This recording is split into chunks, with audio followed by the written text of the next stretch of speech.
Perkara kedua, muqaddimah kita pada malam ini ialah bila kita sebut tentang Isra' dan Mi'raj, pastinya ia adalah sebuah peristiwa yang pernah berlaku dalam pentas dan lakaran sejarah. Dia adalah sejarah lampau yang berlaku pada zaman keberadaan dan kehidupan Nabi Muhammad. Dan kita pada malam ini dan sebelum-sebelum ini sentiasa memperingatinya. Bila kita sebut soal sejarah, ada beberapa perkara yang perlu kita titik beratkan. Contoh, dalam soal Isra' dan Mi'raj, kita akan mempersoalkan tentang kewujudan dan keberadaan Allah Subhanahu wa ta'ala. Kita akan mempersoalkan tentang Isra' dan Mi'rajnya Nabi Muhammad sallallahu alaihi wasallam. Bila kita bersembang aspek-aspek ilmu dari sudut ini, dia bukanlah sejarah. Dia adalah ilmiah, dia adalah ilmu pengetahuan. Tetapi bila aspek-aspek ini akan menjadi sejarah, bila yang menceritakan, bila yang menerangkan, bila yang menghuraikan itu ada keterkaitan dengan kemanusiaan.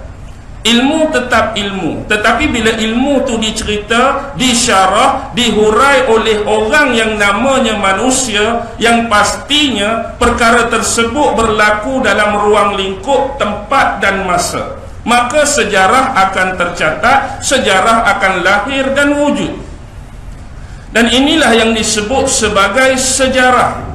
Tetapi kita perlu meneliti sejarah kenabian, sejarah kerasulan dan para utusan-utusan Allah yang banyak Allah sisipkan di dalam ayat-ayat, di dalam surah-surah dan di dalam juzuk-juzuk Al-Quranul Karim.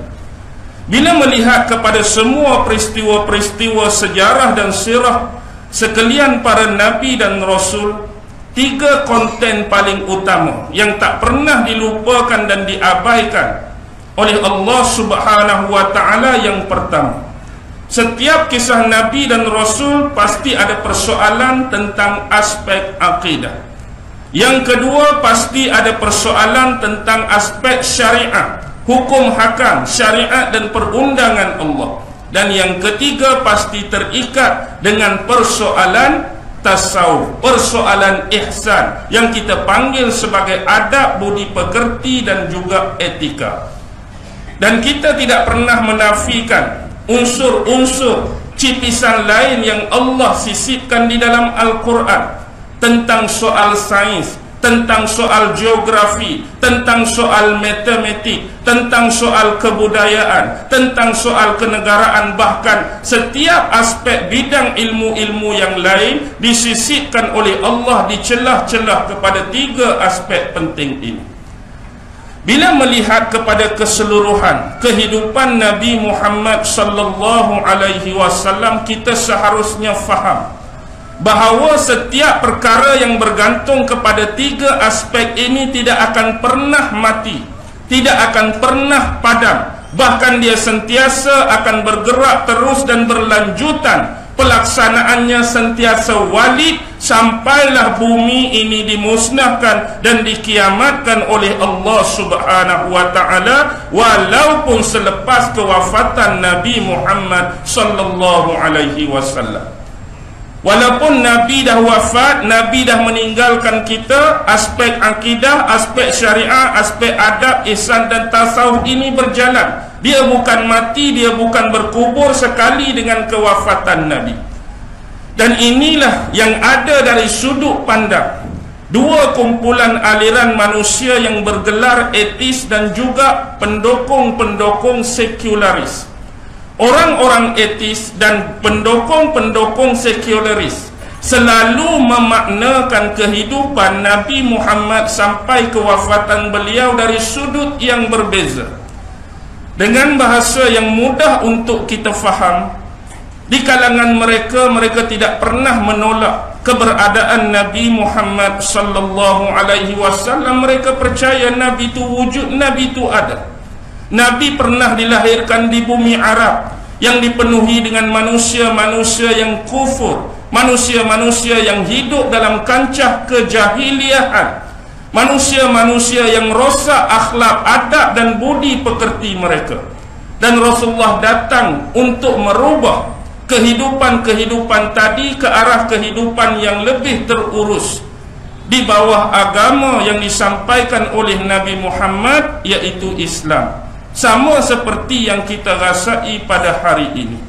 Dan mereka juga tidak pernah untuk menafikan kehidupan Rasulullah dari sudut basyariah kemanusiaan dia. Rasulullah kecil membesar sampai wafat. Rasulullah juga mempunyai sahabat-sahabat. Rasulullah juga mempunyai musuh-musuh. Rasulullah juga mempunyai isteri, anak-anak, saudara mara, kaum kerabat dan ahli keluarga. Melalui kehidupan seperti manusia-manusia yang lain, yang hidupnya dipenuhi dengan suka dan duka, sedih, pilu, gelisah dan sebagainya. Dan inilah yang kita faham dalam kehidupan Nabi. Tapi satu aspek, mereka menganggap ruang lingkup sejarah hidup Nabi ni, apa yang dibawa oleh Nabi Muhammad juga sudah berakhir dan berkubur dengan kewafatan tersebut. Dengan kata lain, apa yang diajarkan oleh Rasulullah selepas kewafatan beliau ni, dari sudut akidah, kepercayaan, dah tak valid untuk zaman ini. Dari sudut syariat, hukum hakam dan perundangan dah tak valid untuk zaman ni. Dari sudut ihsan, dari sudut tasawuf, dari sudut adab dan budi pekerti dah tak valid untuk zaman ni. Dia valid semasa hayat baginda Nabi Muhammad sallallahu alaihi wasallam. Dan yang paling banyak cuba ditentang dan dikongka oleh aliran-aliran sekularis ialah yang melibatkan perundangan dan hukum hakam. Lihatlah bagaimana mereka cuba menolak perundangan-perundangan yang telah digezet sendiri oleh Allah menerusi ayat-ayat Al-Quran dan juga hadis-hadis sabdaan Nabi Muhammad sallallahu alaihi wasallam. Bahkan cuba dihina, cuba diperlekehkan, cuba dimomokkan dengan perkataan-perkataan seperti undang-undang rimba, undang-undang yang zalim, undang-undang yang kuno, undang-undang yang jauh ke belakang, undang-undang yang banyak akan memudaratkan manusia. Inilah tomahan, inilah cacian. Tetapi di sisi kita orang Islam, setiap yang datang daripada Allah dan Nabi akan sentiasa wali. Sama ada penggunaan dan praktikal hukuman tersebut sampai hari kiamat. Soal dapat dilaksanakan atau tidak dapat dipraktikalkan untuk satu-satu waktu, masa dan tempat, itu soal lain.